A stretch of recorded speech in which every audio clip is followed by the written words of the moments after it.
মা, ও মা, ও, দীপু কি দেখে বিয়েটা করলো বলো তো? মুখ দেখে।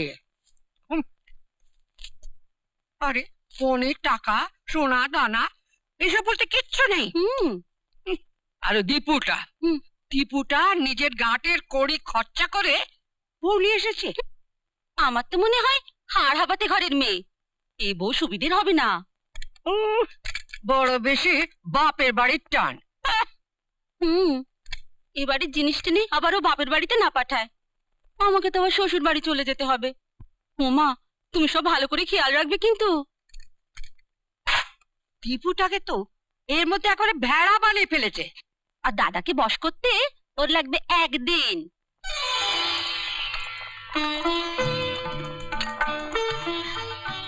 দাদা, আপনার চা।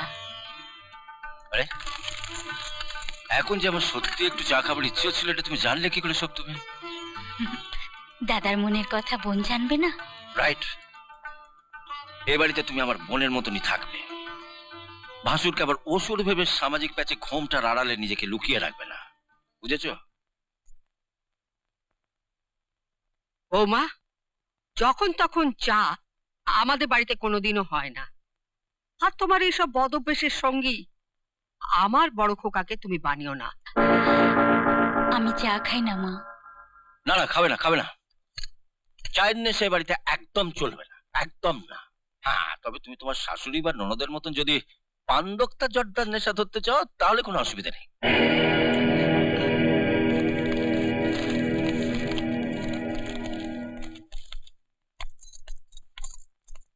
এই যে নতুন বউ, আমি আজ শ্বশুর বাড়ি চলে যাচ্ছি বলে ভেবো না যে মা অসহায় হয়ে গেল। আমি ওখান থেকে সব খবরাখবর রাখবো কিন্তু।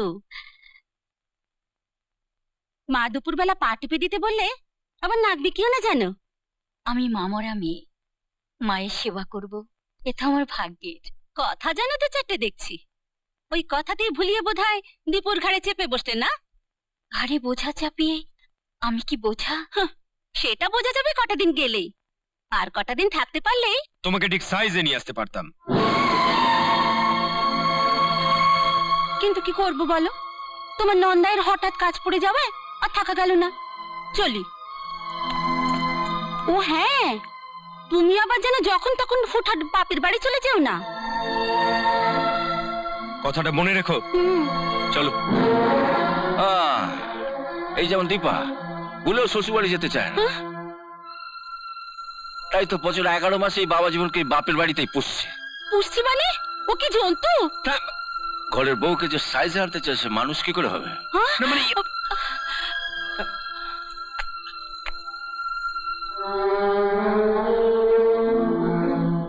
থাক থাক, অতিভক্তি আবার চোরের লক্ষণ। চলো।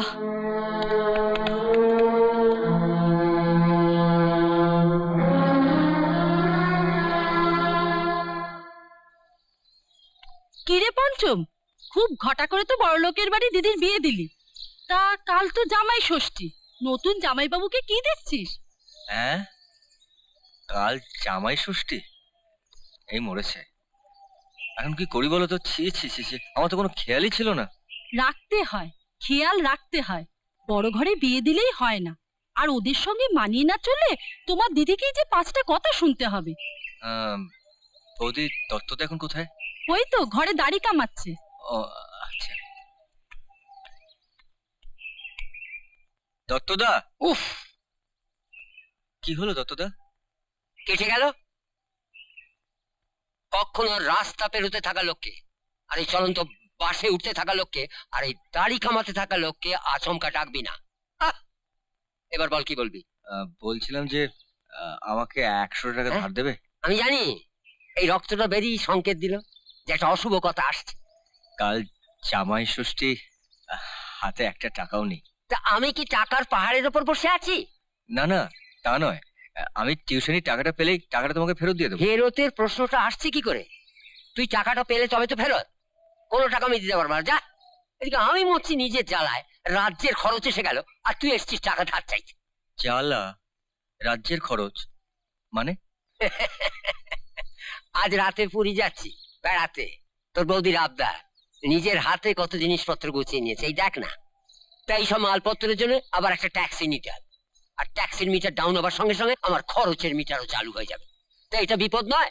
আচ্ছা দত্তদা, এই মালগুলো যদি আমি পৌঁছে দিই হাওড়া স্টেশনে, তাহলে ওই ট্যাক্সির টাকাটা আমাকে দেবে?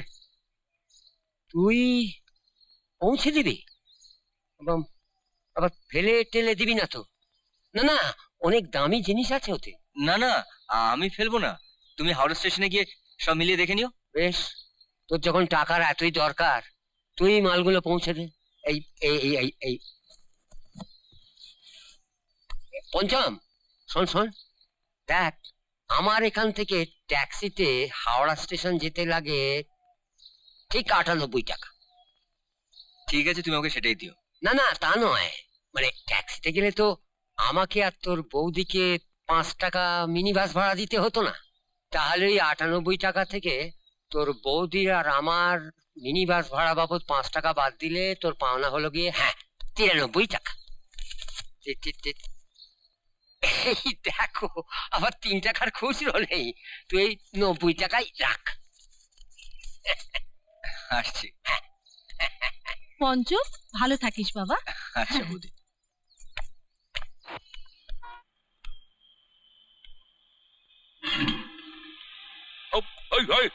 कहाँ जा रहा है? এই দেখো, আমাকে চিনতে পারছো না? আর আমি তো সেই শালা বাবু। साला कैसा साला? हाँ? गाली क्यों देता है? আরে গালি নয়, আরে একে আমি কি করে বোঝাই। আরে এটা আমার দিদির বাড়ি। दीदी कौन दीदी? আরে তোমাদের নতুন বউ দিদি। আরে ফুল সজ্জা का रात में हम गाना गाया, सुनता नहीं पाया? ओ, नया बोधीमणि का भाई। हाँ। ये बात पहले बोलो। जाओ जाओ जाओ। দারোয়ান, কে ওখানে? नई बोधीदी मणि का भाई आया। ভাই এসেছে, ভাই। কে এসেছে আমি তো দেখছি, তুমি ভেতরে যাও।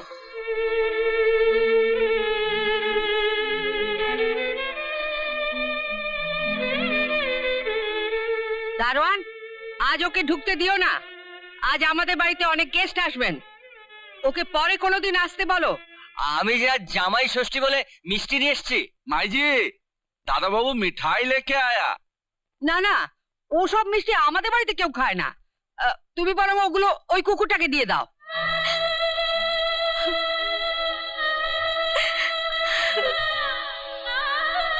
আহা তবু ও সুখী হোক, ওকে যেন দুঃখ না দেয় বিদায়ের শোক। আহা তবু ও সুখী হোক।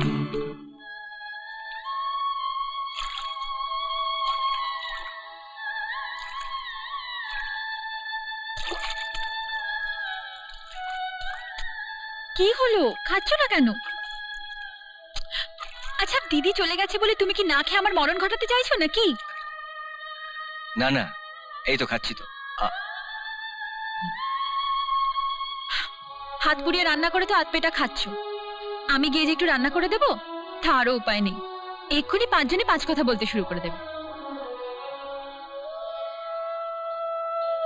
আচ্ছা, দিদি সুখেই আছে না? দীপকদা মানুষটা খুব ভালো, নইলে আমি সপ্তমীতে সুখে থাকাটা এত জোর দিয়ে বলতে পারতাম না। ননদা শাশুড়ির ভাবসাব কিন্তু আমার মোটেই ভালো লাগেনি। না না, ও কিছু না, বড়রা এরকম একটু রাগি রাগি হয়। আর তাছাড়া বড়রা রাগি না হলে বড়দেরকে ছোটরা মানবে কি করে? তা তুমিও তো একবার কি দিদিকে দেখে আসতে পারো, দিদির মনটাও খুশি হয় তাতে। যাবো, কদিন পরে টিউশনের টাকাটা পেয়ে মুখ পরির জন্য একটা শাঁখ কিনে নিয়ে যাব। যখনই পুজোর সময় শাঁখটা বাজাবে তখনই ওর আমার কথা মনে পড়বে।